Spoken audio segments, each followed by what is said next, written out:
Hello everyone, welcome to episode 2 of Ctrl Alt Refuel. I have Chris and Gareth with me, and I'm Paul. Hello everyone. Wave at the camera, chaps. There we go. Chris has been up for quite a long time, so he might be a yeah. I'm all right. It's on the bean. Yeah. This is our first proper episode. Isn't this exciting? Yeah, I was gonna say, when you call it episode 2, the first one was just one. Well, yeah, the first one was supposed to be episode 0, but I sort of that doesn't exist. That's like going through a tunnel where the trees meet and pretending that's where the fairies live. It's not the actual truth. What's he saying? We need subtitles for that. What's he saying about the fairies? When you go through, like, when you drive through, have you never heard this? When you're in, like, when you're driving, and then when the trees touch each other at night, it's like a bit like a tree tunnel. That's where all the fairies live, and that's what you tell the kids. Your fairies live. Okay, can I just write this down? Hang on. Fairies tree tunnel. Yeah, okay. Something caught my eye a couple of days ago. We've not had a scrappage scheme in this country since, checks notes, so I didn't write it down, 2009. The Italians started one last week. The scrappage scheme in Italy, if you live in a town and you don't earn a great deal of money, you can get a Leapmotor T03, which is a dog, but nevertheless. Oh, that's shit. It's awful. 4,900. If you're driving down the street and everyone sees you in a Leapmotor, they're going to go, shopping vouchers. Well, yeah. And in Italian, and I speak a little Italian, they have Fafungala, that's 4,900 euros for that purchase price. Wow. And the Dacia Spring, which I'm not that keen on either, £3,900 after the scrappage and after all the local incentives. That's pocket money for those cars. I mean, they're not very nice cars, but nevertheless, it's dirt cheap.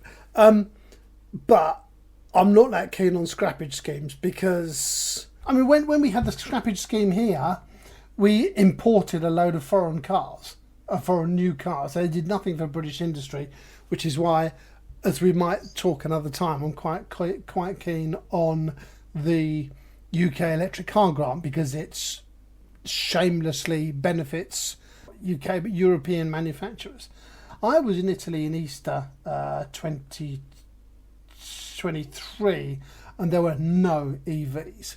There was a Tesla at the airport and I saw a Leaf or something on the road, but I didn't see a single charge point as well. The Italians are way behind. Why don't you like scrappage schemes?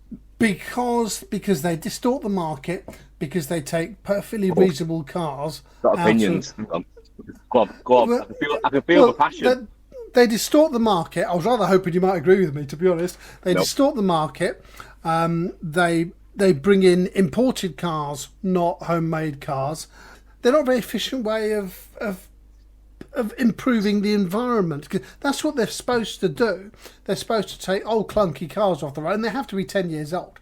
The Italian scheme is the same as our old scheme from 2009. Gareth, help me out. Well, firstly, when was the original scrappage scheme? It was what, 2000?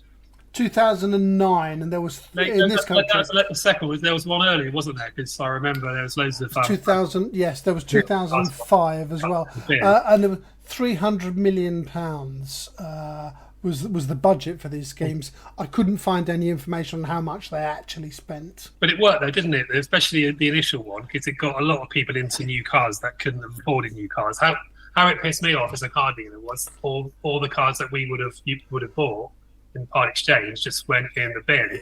Went in the bin, precisely. That was a payback. I mean, isn't that the point?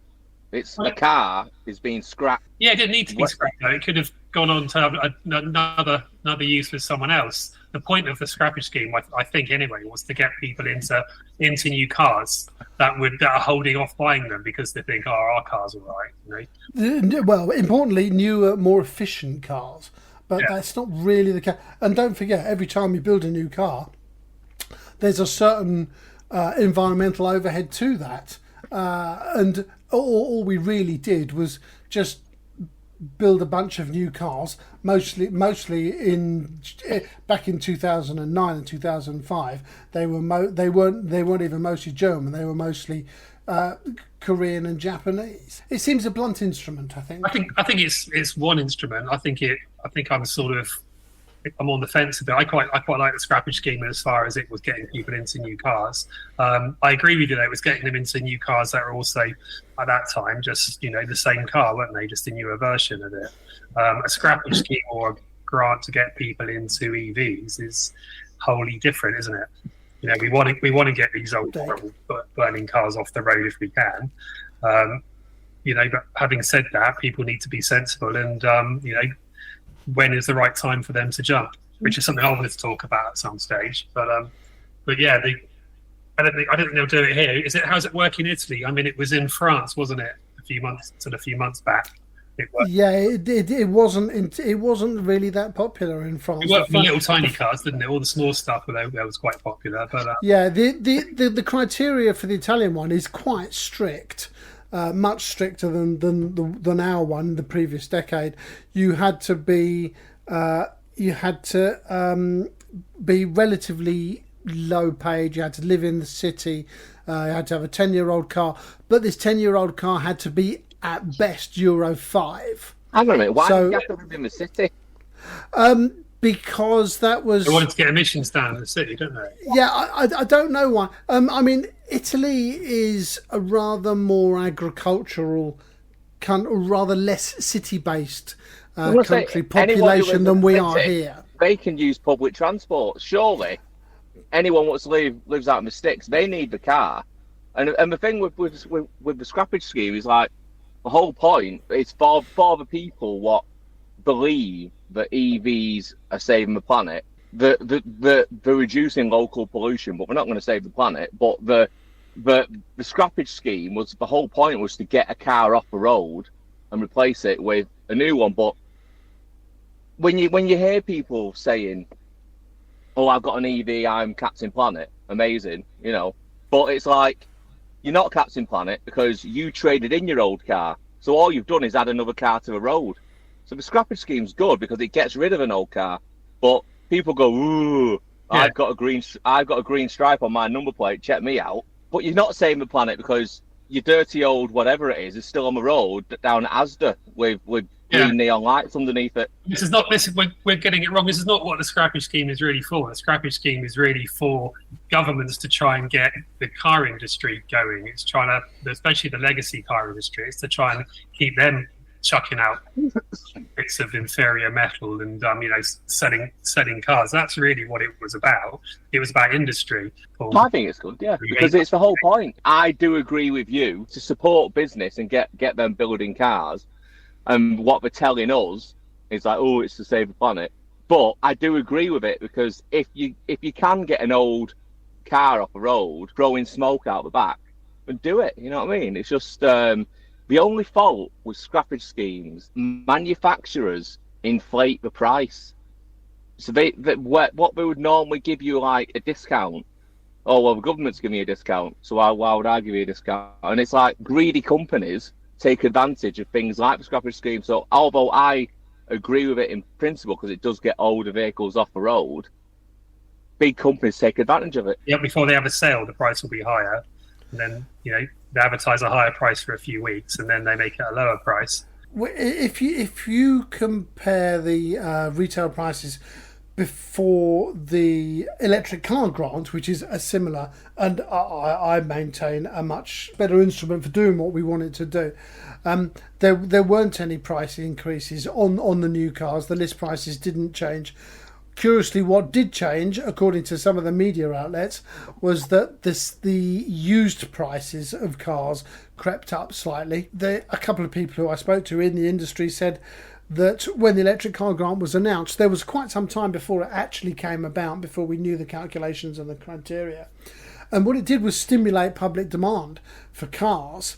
And the public went and looked at new car price lists, found them too expensive, and then went and bought used cars, which pushed the prices up a little bit. So in short, the electric car grant pushed up prices of used cars, not new cars. Yeah, I think that's a hard one to quantify though, because EVs or used EVs have definitely got more and more popular over the last couple of years.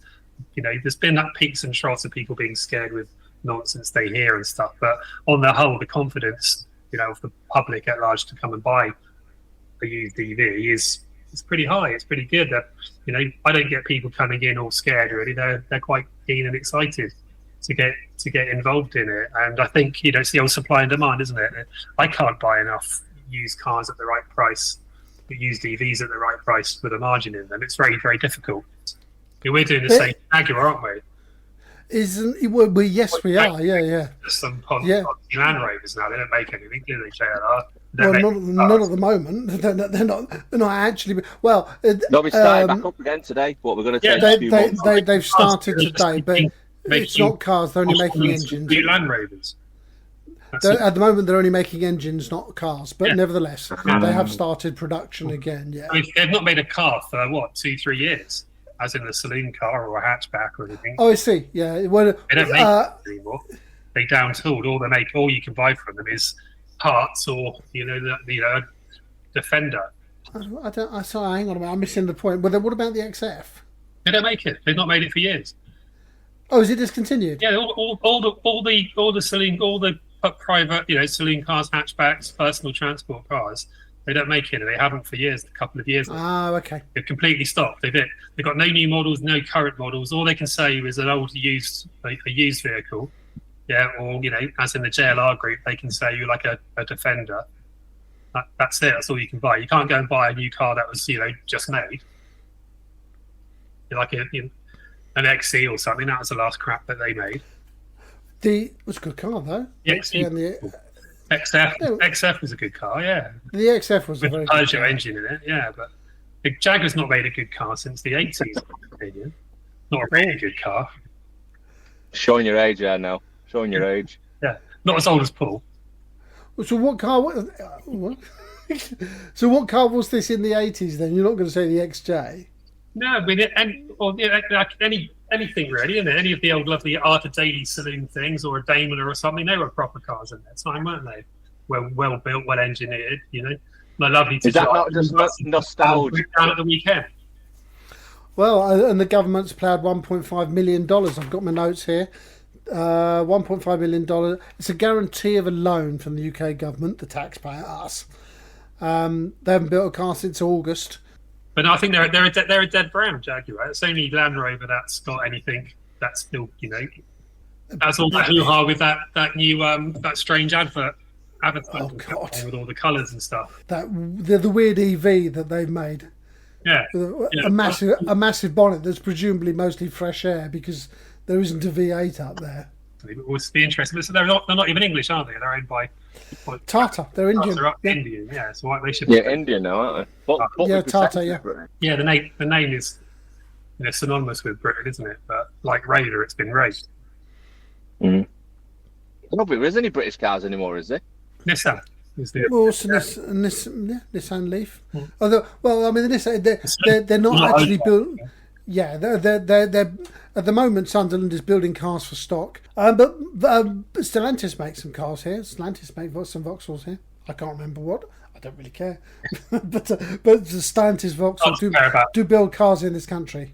One thing I will say about Peugeot, the design, they look beautiful, and so I imagine handsome cars. Yeah. Yeah, and I imagine if I was going to buy a Peugeot like a 208 or something. I'd buy the petrol version. I won't buy the EV version, but if I was going to buy one, but I think the design of them are really good, especially on the inside. The little tiny steering wheel where you can just feels like a go-kart. It's hideous to drive. It's just really, really weird. It's a very strange setup. I like the look of them outside. I think the design language is pretty interesting. But yeah, I agree. That steering wheel. You're looking over the steering wheel for your speedos, like. Down there, and you wouldn't fit your giant legs. I've driven an E208 and I really liked it, but my wife was dead against it. It's a really good looking car though. Externally, it's a really good looking car. The E208. And the the cabin's really nice as well. Yeah, I always say they're an okay EV and probably a good car, but they're not a great EV. You know, there's so much better EVs out there. But if you just wanted a car, it would do fine. But just some car, you know, it's just a car, isn't it? Just I don't know. It's like cornflakes with no sugar on top. Stellantis are at the moment turning out some car. And I know someone who has half a dozen brands. They're all on the same platform. On the same platform, and they're all compromised because they're also the ICE platform. So you just get a mishmash of you know, nothing good really. Going back to the Puma, it's weird that the Puma's based on the old Fiesta, which was always a great car until they discontinued it. But the what do they call it? The Gen-E, which gets the tier 1 of the car grant in this country. Gen-E, you got it's called the Gen-E.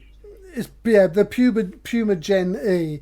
It's essentially an ICE car with an EV powertrain thrown in.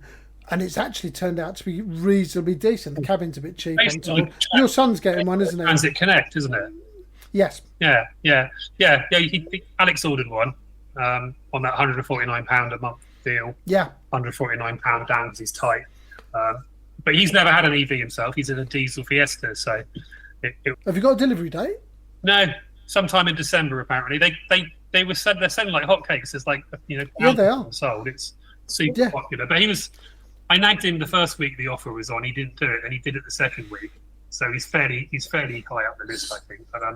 But yeah, December. But my point is, from him going from a 16-plate diesel Fiesta to that, it's going to be quite a big change for him as his first EV experience. You know, But some multi-fuel platform cars can be really good. Others can be utterly shit. You know, are we allowed to say shit? Have we had any? Yes.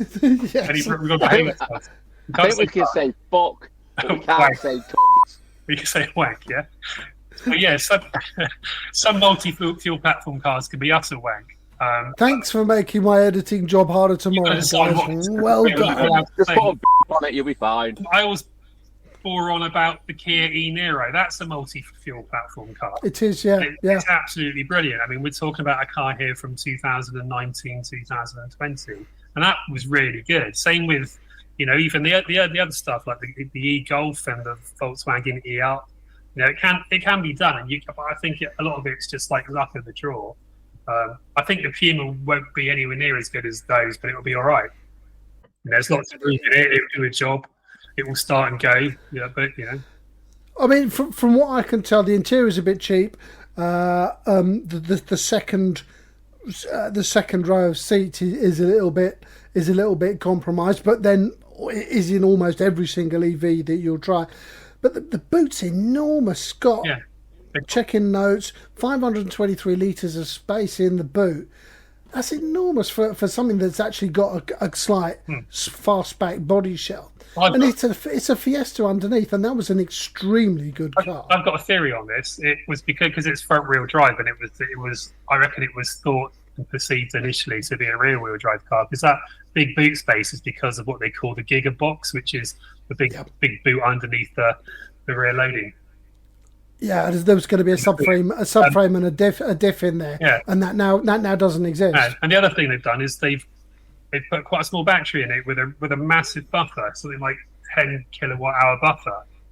Oh, how big's the battery? Oh, hang on a minute, my research doesn't go that far. Kilowatt hours? 40. 40 kilowatt hours, I think, something like that.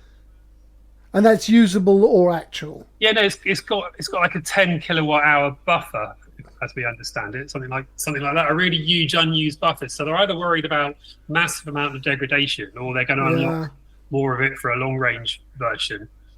It's just a simple software update, isn't it? Yeah, it can be if it is. But I mean, I think they just don't. I don't know what batteries they're using. I imagine they're OG Chem, but I'll try and Duracell. Huh? Duracell. It comes with a little bunny rabbit and a drum. Yeah, they've stolen something from there. But yeah, it's based on the Transit B Connect, so I don't know what they use for that. But we'll see. I think it will be all right. I don't think it will be anything groundbreaking. I think people will like it. It should be fairly reliable, but it's just a bit vanilla for me. It's, you know. The reason we're talking about it is because it's incredibly cheap. I mean, I was when I was when I was writing my crib sheet, I saw a lease for £130 a month. Yeah, it was a bit bigger deposit, wasn't it? I think it was, yeah. It's £149 a month. But crucially, that is the £130 a month for the EV, for the Gen-E as we call it. So the lease of the Gen-E is £130. I've seen it cheap. Yet the internal combustion engine versions are £300. So it is Ford are really trying to bash it out, and that's great. And you don't want a petrol engine Ford, do you? Especially after all the eco boom. Oh God, no! Wet belts and everything, you know. Oh yeah, that was horrible. But as these ICE cars get newer and they have to jump through all these hoops to be relevant, the quality and the longevity just goes down and down and down. Yeah. There's so many cars on my list that I think no, I can't buy them. I can't buy them. I can't buy them. You know, it just gets bigger all the time. So, thank you to Chris and Gareth for making episode 2 of Ctrl Alt Refuel. I hope you all enjoyed it, and we welcome your comments on YouTube and Twitter or wherever you heard or saw us. Please like and subscribe. We'll be back again soon with episode 3. Thank you again. Goodbye.